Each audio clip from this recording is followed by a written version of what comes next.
All right, new series on the channel. I'm going to call this Vegas Diaries for the time being. I'm trying to think of a long-term name. I haven't thought of one yet, but what I want to do is get into more specifics of my trips. A lot of people are asking for more details, like what it's like traveling in this current environment or the current environment in general, how much my rooms cost, you know, just basically more intricacies and details of my trip. And I actually do talk about a lot of that. I just never really publish it for a couple reasons. Number one is because my videos get really long. I probably publish only about a quarter of my content. I trim down my videos between like 15 and 25 minutes. I try to keep them there just because it's more palatable that way. But I do have a lot more footage and I think a lot more content that people will find valuable. So I'm going to chop it up and kind of do like a behind the scenes thing. I also do like to keep my content as evergreen as possible. So I really don't like to talk about current stuff because I want the content to kind of live on for years.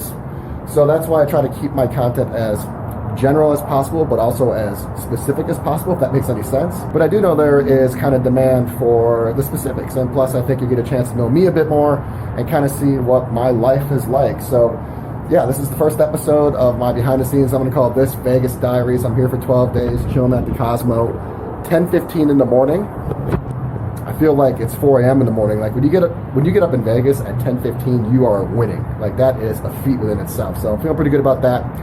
I'm just going to check in, I think, a few times a day and just kind of see how this format goes. I'm going to check in the morning, check in the afternoon, and then probably check in the evening. And I think if I just do that a few times a day throughout the day, I'll be able to give like really good extra insights into my trip.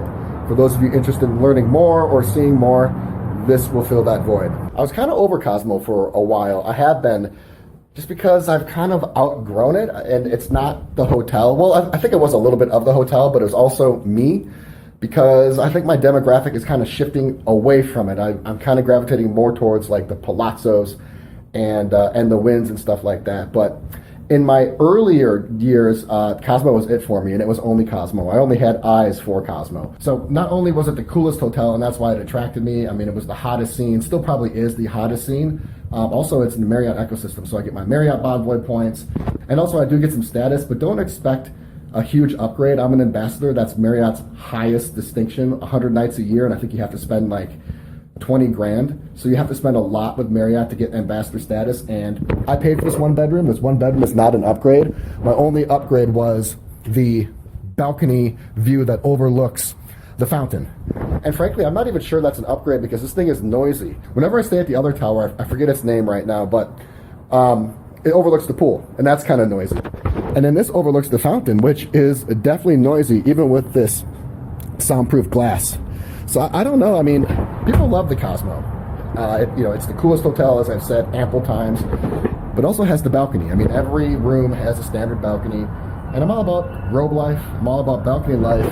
But when you're at the Cosmo, how much time are you really spending on the balcony? I mean, it's cool to come out here and have a drink, and it's cool to come out here and maybe have a smoke, but how much time are you really spending out here? Probably not that much. So because you're not spending a lot of time out here, is it really worth it? I mean, it's cool to have, but how many people really implement it? So look at the current state right now. This is what the Vegas Strip looks like. I never thought I'd see it like this. You can literally walk down the Strip, and I'm not even talking about the sidewalk. There is one car right now on Las Vegas Boulevard. It's just eerie. So when I was here in November, just a month ago, a little over a month ago, occupancy rates were 8%. They've upticked a little bit since then, but it's still a ghost town, and I actually feel really, really bad for the displaced workers, the underemployed workers. I just feel bad for the city. It's certainly not the workers' fault, and Las Vegas Sands, which owns the Venetian and Palazzo, actually put those two properties up for sale, or they're exploring the sale of one of the most iconic hotels in the world. I think it's the largest hotel in Vegas and maybe second largest hotel in the world, and that hotel is possibly being sold right now because without conventions, they can't stay profitable. So Vegas is really hurting right now. Personally, selfishly, besides the fact that your movements are a little limited and you're not that free, I don't mind it when Vegas is a little low-key. Now, this is way too low-key for me, but I don't mind it. It's more walkable, the service is better, prices are cheaper, rooms are cheaper. To me, it's just a bit more relaxing. So I actually don't mind a slower crowd in Vegas. I typically like to come to Vegas like Monday through Thursday, but this is just way too ghostly. All right, afternoon check-in. Try to take advantage of this balcony. it's the reason you stay here, right? So might as well take advantage of it. And look at that. Just as I come out here, the fountains go off. I like how the Cosmopolitan takes advantage of the Bellagio's attraction. I mean, basically, any one of these hotels takes advantage of this Bellagio attraction, but the Cosmopolitan really leverages it. So, I just finished up a late lunch. I'm running behind. My first hotel trip, there I am. My first hotel stay of the trip is always the longest. And I don't want to say worst because I don't hate it. I mean, I love what I do, but sorry, I just got distracted by the fountains. That is so cool. That's actually one of my favorite videos to make, was that Bellagio video. It was the hotel I was least excited about, but actually ended up being one of my best videos. It's a lot of fun. Yeah, so my first trip is always the most difficult because I fly in and I always land in the afternoon or evening, so I'm already like a day behind, and I'm jet lagged and I'm tired. And when you travel at altitude for a long time, I think I've traveled over 1 million miles. I think I hit my 1 million mile. In fact, I know I hit my 1 million miler designation for Delta this year. That's over 1 million miles in the sky. Being at altitude for a long period of time just does weird stuff to your body. I don't want to get too morbid or be a downer, but you take a look at the correlation between pilots and skin cancer and what altitude does to your body over long periods of time. I mean, humans aren't meant to be in the sky. We're not. If we were, we'd have wings. We're certainly not meant to be 7 miles in the sky for hours at a time. So yeah, altitude is starting to get to me a little bit. So my first day when I land is just always rough, or rougher than the other days.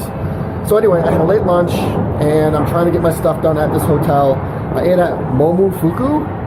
I'll probably get demonetized because of saying that, but that's the name, Momofuku, and I liked it. It was like an approachable Zuma, but I don't know, it's a little overpriced. I had like a Loco Moco, and a Loco Moco is like a Hawaiian dish where it's rice and then a burger patty and then a fried egg on top.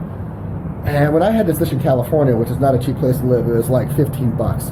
This was a Wagyu patty, but we all know it wasn't a Wagyu patty. No one makes burger patties out of Wagyu, and if there is any Wagyu in there, it's a minimal amount. But it was like $32 and left a lot to be desired. So that was my afternoon. That's what I did. It's about 4 p.m. now. The sun is setting in Vegas. I got a hot date with that bathtub, and I'm going to take a nap. And I'm going to decide where I'm going to go to dinner tonight. I think I'm over STK, and I'm going to go over that later, probably on a different rant or a different segment.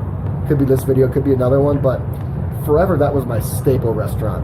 I mean, STK arguably could have been my segue and Pandora's box into like upscale fine dining, because I think the first time I went to STK, I was like a decade ago. And that was really when I was just starting to get into like this type of lifestyle of fine dining and travel and nightlife. And that really was like a place for me. But fast forward a decade, I feel the concept is a little long in the tooth. I feel it's a little played out. That's evidenced by a lot of its locations closing. I know the one in Miami is closed. If you go to one in Chicago, it's a ghost town. And I'm not proud to say that. I think STK was one of the most iconic and pioneering steak concepts or restaurant concepts of my time, or of the past decade or two. But hospitality is a rough industry. Trends change instantly, and at 5 years old, you are a veteran. So yeah, STK just isn't doing it for me, and it could be me that's changing. I was talking to the bartender at Momo about this. It's probably me. Like, I'm getting older, and I'm really not like enjoying going to the club restaurant atmosphere like you get like in Miami or here. So I think I'm gonna do something different tonight. I just need to get in the tub and give it a good think and figure it out.